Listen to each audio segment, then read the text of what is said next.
welcome to the F.A.B Network Houston channel, and we're so glad that you're tuned in today. We are coming from 5613 and a half Alameda, 3rd Ward, Texas, here at the Glamour Style Station. And we are here to bring you the latest in fashion, in beauty tips, trade secrets, and a little bit of tea. First, I'd like to introduce you, however, to our host for today. And starting on my right, I have Mr. Buck Sanchez. Give him a wave, Buck. Hey, guys. Miss Raquel Martin to my left here. And of course, to my far left is Miss Linda Cole with the Y. And they're going to give you a little bit of tea about themselves so that you'll feel when you tune in as if you know them personally. Let's start off with you, Buck. Share a little bit about yourself. Hey guys, so my name is Buck Sanchez. I am a creative director based here in Houston, Texas. I've been working in all spectrums of entertainment, but more so in the fashion realm for the last 7 years professionally. That's it so far. Tell us a little about you, Raquel. Lady Rock. I am Raquel. I own Lady Rock Makeovers, and I've been doing hair and makeup for over 10 years. And Miss Linda Cole with the Y. Howdy everybody, my name is Linda with the Y, not no I. I've been living here in Houston resident for the last 31 years. And so far, I'll get to the rest of that later. Great, great, great. Now that we understand these wonderful people, I'm sorry, who's sitting here hosting with me, they have so much background, so much information, so much to share with you. But I have a little question for everybody. And my question, my hot tea topic for today, it's tea time, is what are you becoming? What are you becoming? Who would like to start? Okay, I will. Well, I'm Donna Shanklin here, and I'm the owner of Glamour Style Station, as well as the, I guess, the brainchild behind F.A.B Network Houston. And I am becoming, we know where that's coming from, right? Michelle Obama with her great, wonderful book. There are a lot of people out here, a lot of book clubs who are reading Michelle Obama's book. And with that, it gives people an opportunity to have a self-reflection on what you want to be, where you want to go, and what things that you need to personally work on to get there. So as far as what I am becoming more of a marketer, more of a person that understands the need to really promote the cause for medically fragile and chronically ill children. If that means going to council, going to Congress, rewriting some bills and some laws that will better help to educate children when they are sick and what happens to them as they move into more of them graduating from high school and moving on to secondary education. So that's what I'm becoming, just a better champion for that particular cause. What about you, Buck? So as far as me, with my fashion, I've been using my contemporary works to use it as a new link between culture, past historical events, and our link into the future. So for our children, our entertainers, and people that want to aspire to be someone, this is an opportunity to make history and to see your work become not only recognized, but actually to use it in a more vital way, so that it could stream a total future that we never saw possible, especially for our youth. With my opportunities that I've been blessed with, I'm bringing back the experience of advancement to people that may have never seen this possible. So Raquel, why don't you share with us what you're becoming? Okay. So I am Lady Rock. Lady Rock Makeovers is my business, and like I said, I have been doing hair and makeup for over 15 years. Impressive. I recently kind of switched gears into going into offering a product more than a service. I'm very interested in creating these wig hats, and that's hair attached to a hat, so you can just put it on for people who lost their hair. I have personally experienced hair loss, so I understand what it can do to a woman's soul. And just to give you a little bit of what I have going on, this is one of the hats, and I'm just gonna quickly show you that That's you nice. just kind of take it off, and you can just put it on. They all come with the free wig cap. I had it somewhere laying here, but you can follow me on Instagram. I'm Lady Rock Makeovers. The information will be provided. Here we have all different styles, and it's for everyone. I just want every person to feel good from the inside out, especially if you lost your hair due to a tragedy or if it's some kind of sickness, anything like that. I want to make you feel good. I also have my own cosmetic line that I'm starting, Lady Rock Makeovers. I have a Diva glitter palette. As you can see, I was honored to do these ladies' makeup today, and we are actually showing the glitter on their eyelids. So this is some of my products here. I have brush sets, and my goal is to, when you stop by Lady Rock Makeovers, you will be able to, it's like a one-stop shop for you. So here's a contour palette that I also sell. I have lashes, brush sets, and many more things. So just check me out and stay tuned because I'm definitely on the rise. And Miss Linda Cole with the Y. Yes, Talk to us about what you are becoming. Well, Miss Cole is becoming, as of 2019, a great force to be reckoned with. You will find me on the music scene. You will find me in some modeling ventures. You will find me in some movies that are coming out this year, later on this summer. My cause that I am actually promoting and working for would be actual suicide prevention. To give you a little background on myself, I did serve 2 tours in Iraq. I am an ex-Marine and an Army veteran. So some of that did come home with me. And it took me a long time to transition back from the soldier life into a civilian life. So I understand what it means when these so-called veterans are forced to be this strong, independent person. And all we're asking for really is just help. So I want to shed some more light on that, to let them know that I can be beautiful and still be broken. That's amazing. That's amazing. So guys, you have heard a lot about our hosts here that are here today, and do know that these are some amazing people. And I just had heard a few little tidbits, little secrets that I didn't know about, and I want to talk to Buck and say, Buck, you talked about this international work that you've done. Talk to us a little bit about what that was like from on an international scene when it comes down to fashion and beauty, because I always wonder that, because I already know, all I know about is at home, you know what I'm saying? So share a little bit with us about that international world. Okay, so honestly, going from showcasing into doing exhibitions, it is nothing like fashion internationally, because on an international scale, they take fashion as almost as serious as we do here in Texas with the oil industry, because it is the lucrative businesses. And fashion, there's no business or genre that we do not tap into as the original base. To go to a school, you have to have uniforms. You all got the guys come to us. To have a sports team, to have those outfits created, you guys got to come to us. But for those fashion realms that we are in, when we are on those stages, everything is high end. Everything as far as time goes, lights, everything has to be increased. So if you're a professional, if you think that you have some type of experience, you have never been tried until you get into an international base. Over there, I've learned that time does matter. So when we're here and we're always like, well, you know, in the fashion world, everyone's a diva, everyone's a fashionista, so it's expected almost to be fashionably late. Over there, they mean business. When you come in, you got to be dressed, and you got to be ready to get on the field and get to work right then and there. Well, what about size? You know, that's just been a big conversation about how fashion has created this or has promoted so many image issues with women. And I know that we're in the fashion, we're evolving into this more acceptance and understanding that beauty is just, there's no limit. There's no fashion, style, there's no limits, there's no age to it.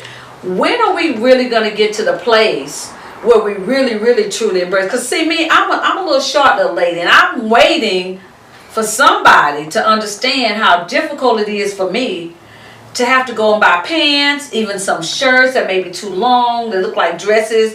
But I mean, when are we going to get to that place where we really think about, everybody type? I think it's not more so accepting, but recognizing. Because so many times when you're thinking about beauty, you think about what ideally has been put into your mind as beauty. And this new age that we're beginning into, they're going back and they're re-recognizing those people that have been overlooked, those Queen Latifahs, those even Marilyn Monroe.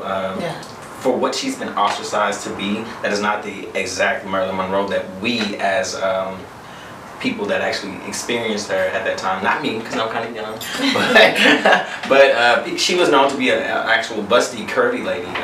So now, as of in recent days, out in Mulan, or in Italy, if you will, they have made it a actual rule where they can be no size zeros on the runway.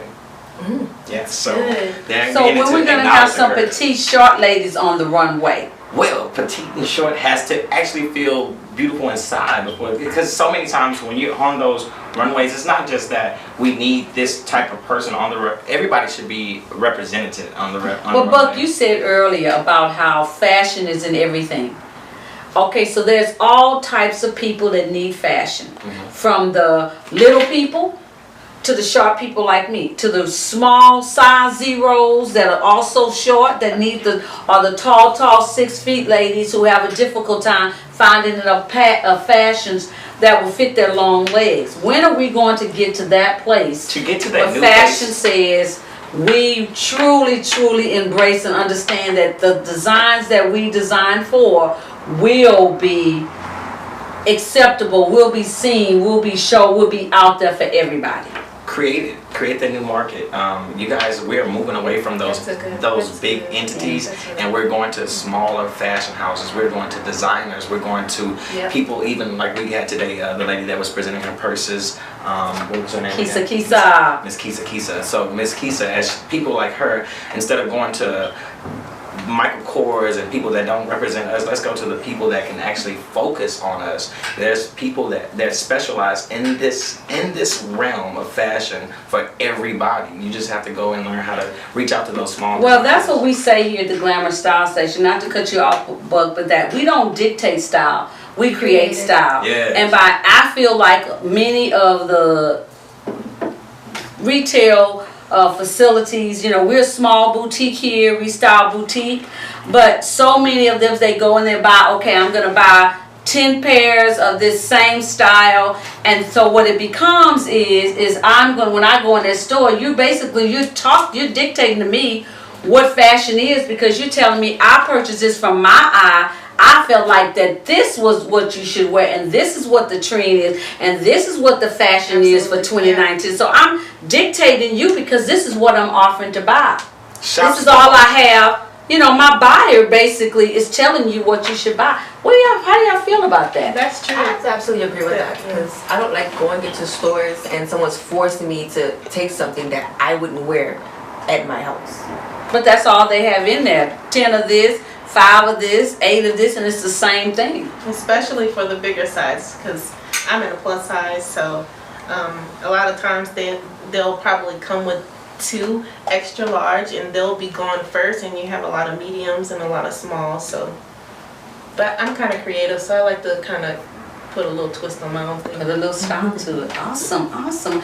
I'm so glad that you guys feel like I feel, because sometimes I feel like I'm just out there with my thought process, and as it relates to what fashion should and should not be. What about, when are we going to get to the place also where, as far as economically, because I know plus size women oftentimes have to spend so much more for their fashion. I mean, when are we going to deal with that? Well, I debate about it, because honestly, I consider the fact that plus size women should not be discriminated against, and it's not more so discriminatory. It is just based on the fact that materials are not cheap. So when we're ideally going for those smaller sizes, especially in the world of runway, that is usually why. If you're marketing things or you're campaigning some new look that you just got out for an upcoming season, you want to make it sure that you have already sold buyers, or else you're making it marketable for the eye. And typically that's what we go for, those sleek looks, not just because of the beauty standard, but because of the inexpensiveness of those looks. You guys, especially. So is it more about that makes sense. The quality of the material, or are we talking about the amount of material that it would cost to cover? Is that, what are we talking about when we talk about? I think he's more so talking about the material it takes to actually make the clothing. Really, because when you go and you outsource yourself, you go to these different countries to go pick your material or to go pick a certain silk, they're going to charge you off of their rates. Now, you can either go very, very cheap and have poor quality, or you're going to care about the person that's buying your clothes and you want that fashion to last. But she just said when she went into, say, I'm not gonna say their names in any particular stores, but to go in and they'll have two of that. That may cost $29.50 per se for that blouse, and even the small cost $29.50 for that blouse. Ooh. So if they only making two of them, so how is it? Can we say that we're gonna charge more? You know, if it's a specialty shop for plus size, their tops and stuff are more expensive. I ain't gonna say any names again, but they're more expensive than if I went and I got it the same style blouse at a particular store. But again, they only had two of them, so they're gone. So then you end up going to the plus size shop.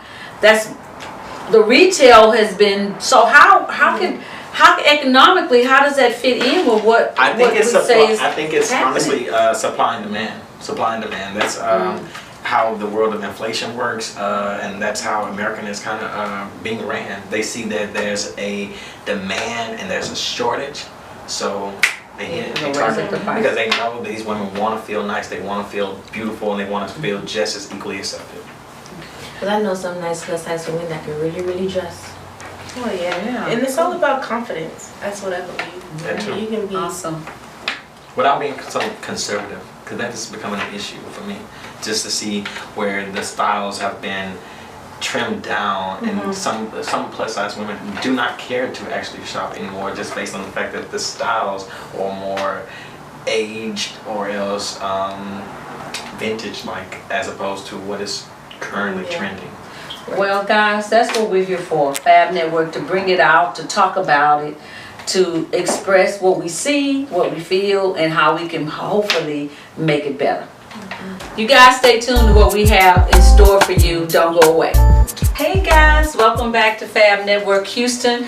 We're here with Miss Keisa. Keisa, as we stated earlier, she was going to be in the house as our guest here at this segment.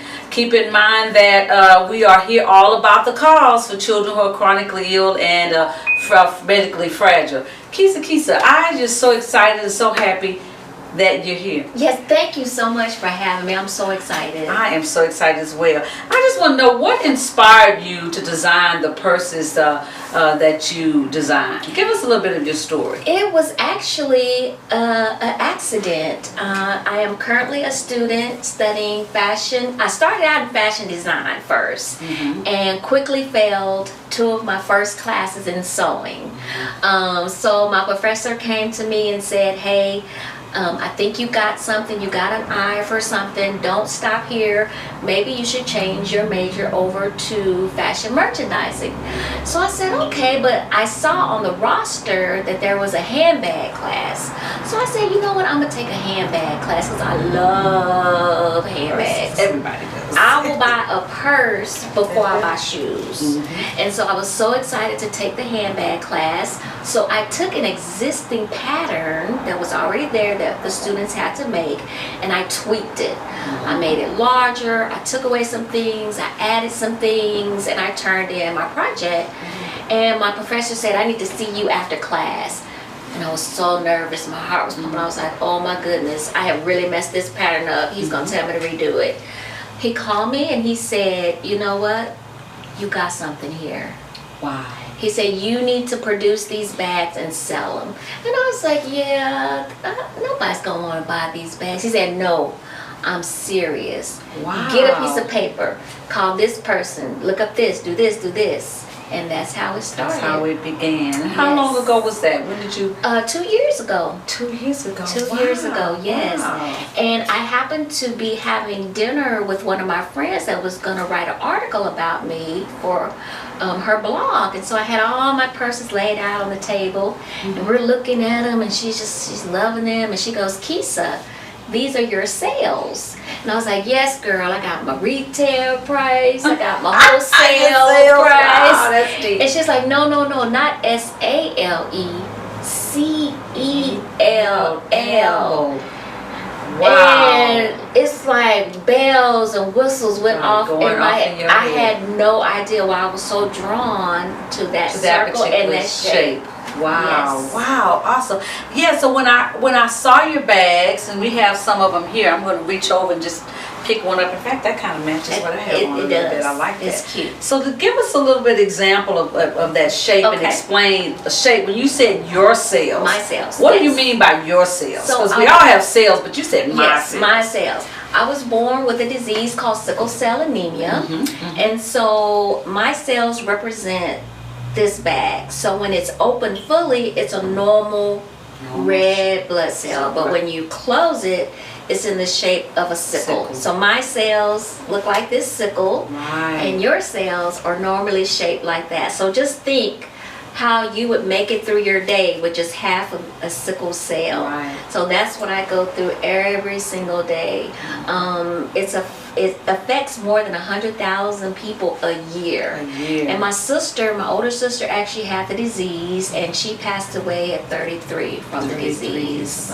Oh, wow. Yes. That is just so amazing that, you know, you had that inspiration, not even understanding at the time that that's where it was drawn from. And that's why your story is so powerful, because we know there are many people out here that are suffering from chronic illness such as sickle cell. And I know there's currently some new research out there about sickle cell, where they're actually using the same procedures with bone marrow Absolutely. that they do with cancer patients. Yes. So they're now matching individuals that have the same bone marrow, replacing the bone marrow so that you produce a non-sickle cell. Yes, Wow, that's yes. deep. And I've met quite a few children that have been, that has been quite successful for them. And I know they do it at Texas Children's Hospital. Yes, I know growing up it was very difficult for me. There was not a lot of research out there. There was not a lot of treatment out there. But my parents and my family made sure to tell me every day, you can do whatever you want to do. You can go wherever you want to go. If you get sick, you get sick. It's okay. You know, you just have to be positive, which I think has given me an insight of why I think I've lived so long, because my pediatrician told my mom, make her 5th birthday the best birthday you can, because she's not going to live past 5. My mom picked me up off the examining room table and said, you must not know who my God is. Come on now. And so, and the life expectancy for a woman with the disease is mid-40. So I'm way past that. So I feel really blessed. And I'm hoping that I bring awareness to the disease, one bag at a time. Awesome. And that's what, you know, that's the purpose of why we're here, why we even have the F.A.B network. To talk about how fashion and beauty helps to promote that cause for children who are chronically or medically fragile. And as you know, our proceeds, that if there's anything that's purchased, whether it be the Keesa's bag for this famous designer, or anyone here, anything here at the Glamour Style Station, is to benefit some enrichment. Because what happens to education for children who are hospitalized? What happened for you in your story during your times when you weren't at your best? What did that look like for you as far as your education was concerned? I struggled a lot. I missed a lot of days from school. I can say that, you know, I was the only child with sickle cell anemia in my whole school, so the administrators just didn't know how to deal with me. But luckily, I had a father who was a teacher.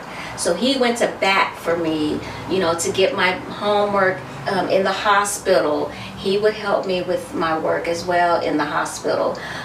So I had that support, but, you know, the administrators were not behind me 100%, not knowing what the disease was and how it's treated, you know. So I'm very blessed that I had a father that was an educator that can help me. Do you know, research shows that children who are going through chronic illness or that are medically fragile, they don't graduate from high school, they don't go on to college, because we forget that they don't have that connectedness. And so it's important to have, like you said, you had a teacher in the family.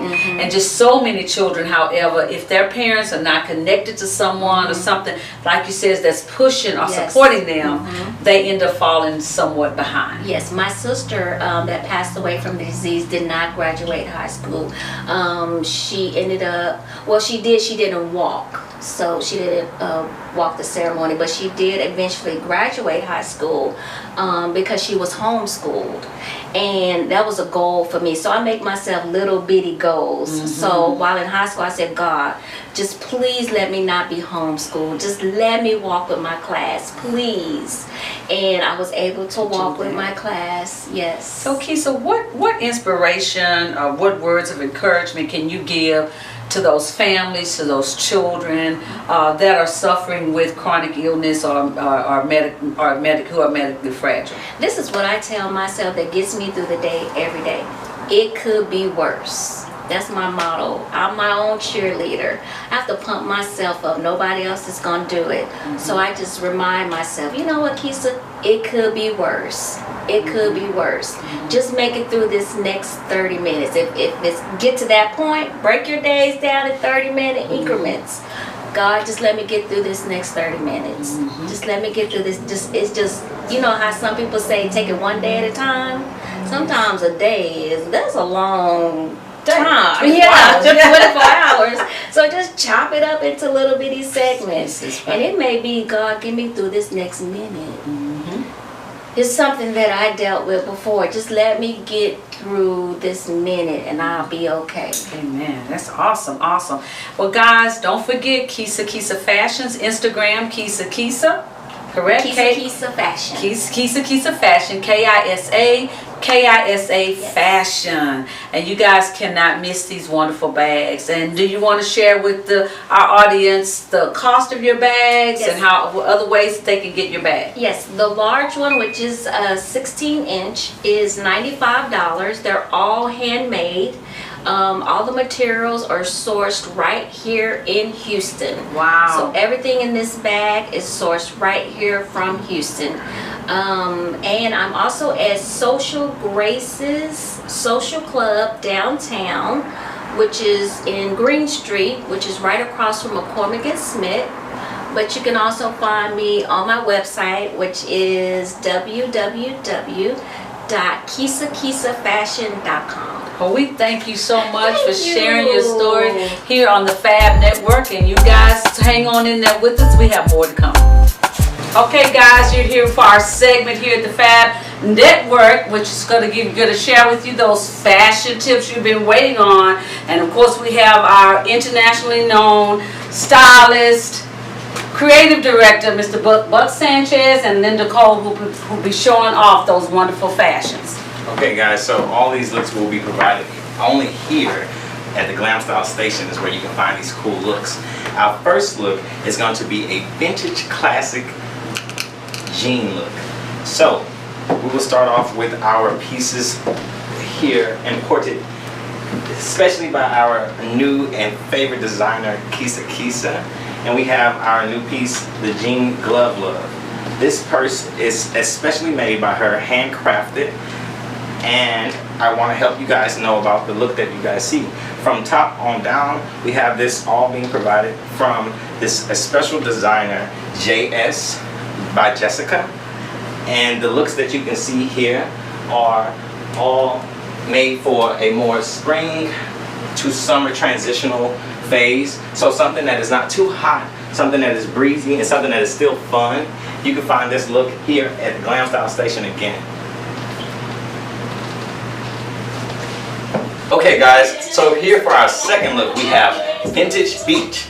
We wanted to bring our runway model right off of the 1950s runway. And here we have a look that can only be purchased here at the Glamorous Style Station.